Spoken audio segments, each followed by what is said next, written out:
is less than perfect in conditional terms.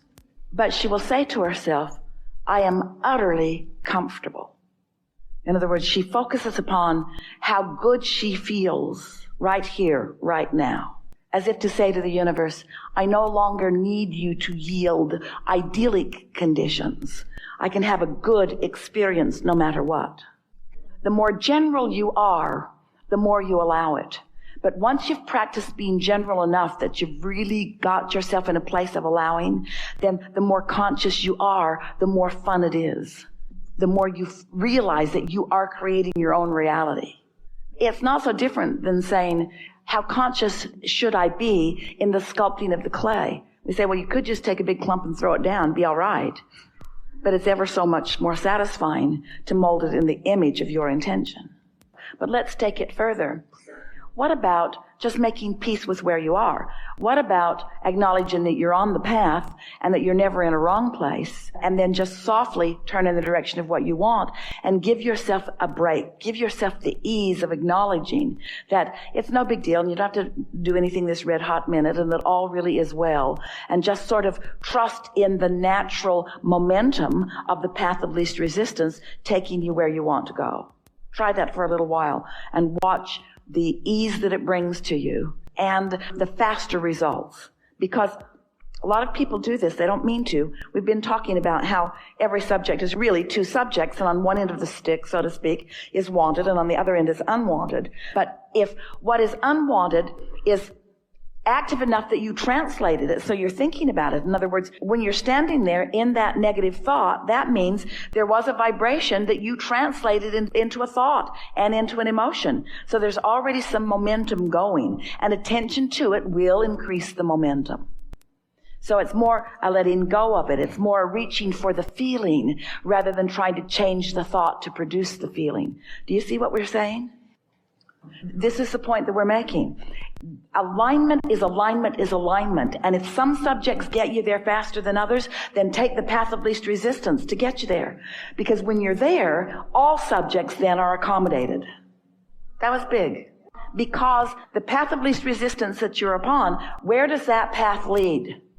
Where does the path of least resistance lead? What's the goal of reaching for the path of least resistance right now? Where is it leading? To alignment, not to weight loss, not to improve this, not to improve that, not to adjustments in physical conditions. It's leading to alignment, which then puts you in the place of receiving the impulses that cause the other to fill in. Say that several times in every day if you want to really do yourself a big favor. As you're moving along and you're reaching for better feeling thoughts and so forth, you're well along in what you've been hearing from us, and now you're integrating into your equation this path of least resistance and the unconditional aspect that we're talking about. Say to yourself, path of least resistance, and where does that lead? And then say, it leads to joy, it leads to happy, it leads to clarity, it leads to alignment. It leads to connection so that you know what you're reaching for, and then adore the instant manifestation of that you get. You feel that? That's good. And since you can't get it wrong and you never get it done, then there's no risk, there's no judgment, there's no harshness. It can't go so wrong at this stage of your understanding and your application of this. Here's the thing. This is why you can always trust your feelings. Because whatever it is that you've been living has caused you to create a vibrational version of it. And your source stands there and calls you toward that. So your path is clear. It's undeniable. There are no wrong choices. Well, these are the things that could go wrong with your awareness of your feelings, or with your feelings. Being unaware of what they are, so that a lot of momentum gets going before you are aware or make a different choice. Or, well, that's it.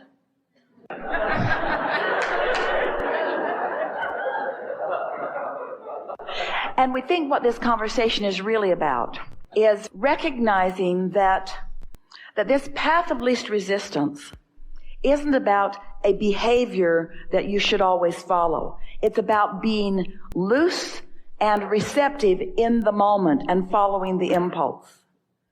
In other words, Esther's thinking about this a lot these days because through her life experience and through her time with Jerry and through their building of life together and through the building of their businesses together, there were principles that he lived by, that he taught to Esther, sort of business equations that he repeated to her often, ways to behave in situations and conditions to hold in certain ways.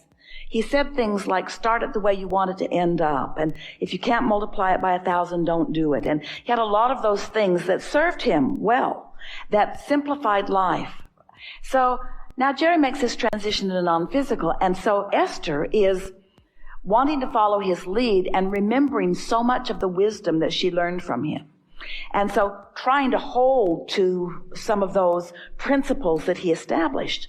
Discovering, however, in her moving forward along her continual path of least resistance, that sometimes in holding to those principles that may have worked then, but are different in the way that she is feeling them now, that sometimes she can let go of that as she follows a louder calling.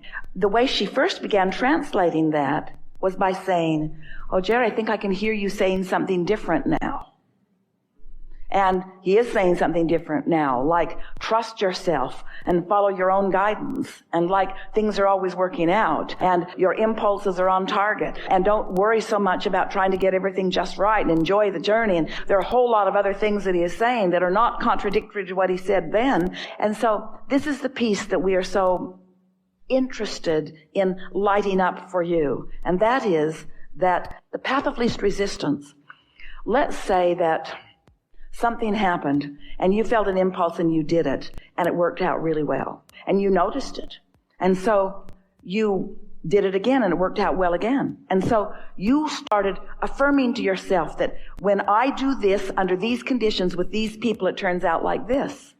Well, that's really nice, but it doesn't allow for the expansion in your desire, and it doesn't allow for the momentum along your way, and it doesn't allow for who you have become. You're confining yourself to what was and not allowing yourself to go to what will be or what really is.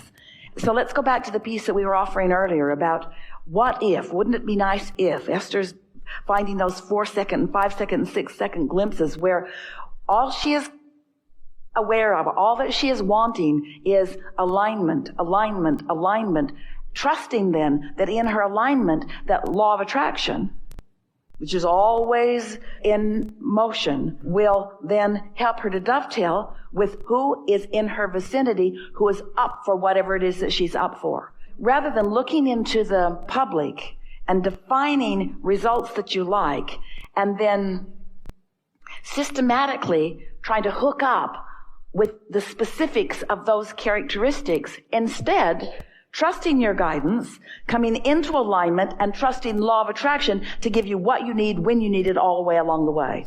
So much more freedom, so much more power, so much more timing, so much more deliberateness, so much more refreshing, so much faster, so much more energy moving.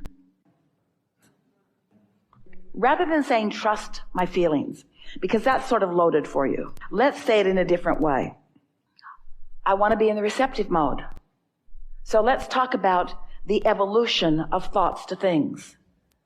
So there's a vibration of what you want, and it's really a powerful and active vibration. We are affirming that to you. We see the vibration of your vortex. There is so much power in that vibration.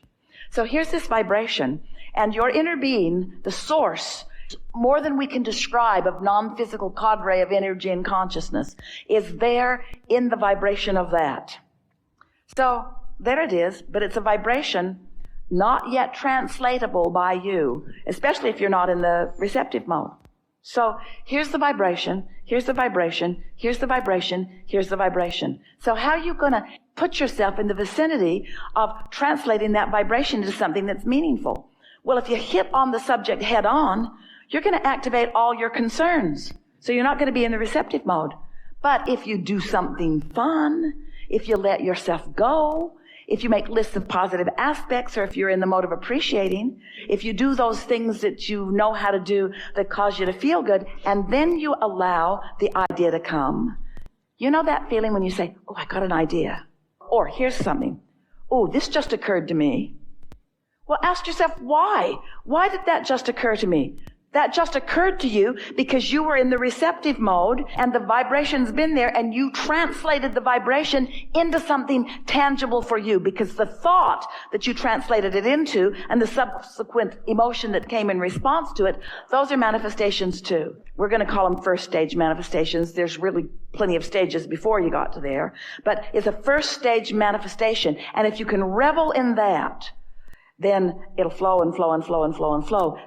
We don't want to say throw all caution to the wind, because that sounds a little bit to you like don't pay attention to your guidance. We want to say no longer be cautious. We want to say you're reaching for the vibration of fun, not the one of cautious. You're reaching for the vibration of clarity, not the one of warning. You want to get on the path, and where does the path lead? The path leads to alignment, and then the alignment leads to more and more and more and more. But the only thing that you ever have to be aware of is the path to alignment. And that alignment, and then all the energy, all the resources that you've then connected with, take care of everything. So there is a result that you seek, but you're not focused upon the result or the condition that you're seeking. Now you're following the path what? To alignment, path to alignment, path to clarity. And so since you're following the path to clarity and finding it on a really regular basis and sustaining it, now you're in a place of being in the receptive mode. And because you're in the receptive mode, you're receiving imagery of what is to come before it comes. So you're receiving, in a sense, imagery of the end place that you're seeking even before it is fleshed in, which just sort of makes it easier for you to maintain it in a longer period of time. But the thing that we really want you to hear, that receptive mode, Esther's in the receptive mode. So she's in the vicinity of that which we are, and we're offering a vibration, and she's receiving it and taking it into the physical, tangible analogies and verbiage. So a person that is experiencing the sight of imagination is doing that. They are in the vibrational vicinity, and the vibration is turning to thoughts, let's call imagination, really well-defined vibration. In other words, by the time it's something that's visual, there is plenty of momentum in it in order for you to translate it visually, yes? You want to get in the receptive mode, period. You don't want to control or conjure what you receive, because what you want is already well defined in your vortex. So if you're in the receptive mode, period, not messing up the receptive mode by trying to conjure or control it, then the ideas flow and the ideas are on target, and that's following the path of least resistance. And that's the way you wish to live all of the days of your life. That's what you all came for. You came knowing that you couldn't get it wrong, and that the variety would inspire you, and that there would be a predecessor to all manifestation that would be vibrational in nature. And you knew that source and all that source means would be there tending it and holding the vibration of it, and that you knew that law of attraction would summon to it, and you wanted to be one of the cooperative components that was summoned. And then you got the biggest piece of all. You wanted to feel good. You cared about feeling good, and you found reasons to feel good. You set aside the conditions that you formerly thought you needed in order to feel good, and you just felt good for the sake of feeling good, felt good for the sake of feeling good. And you discovered and nailed and practiced and honed and came to know the receptive mode until you began to receive anytime you wanted. So then life starts to feel like, oh, I think I would like that. And then ideas begin to flow about it. And you always know which is the path of least resistance. So you're always moving in sync with others, you see. And when it gets off a little, you say, oh, what's going on? And every single time you feel like something's gone wrong, what's gone wrong is you've focused upon a condition and you've gone back to your old ways of trying to control the condition rather than doing the only thing that you are wanting to do, which is to get in and tend to your receiving mode.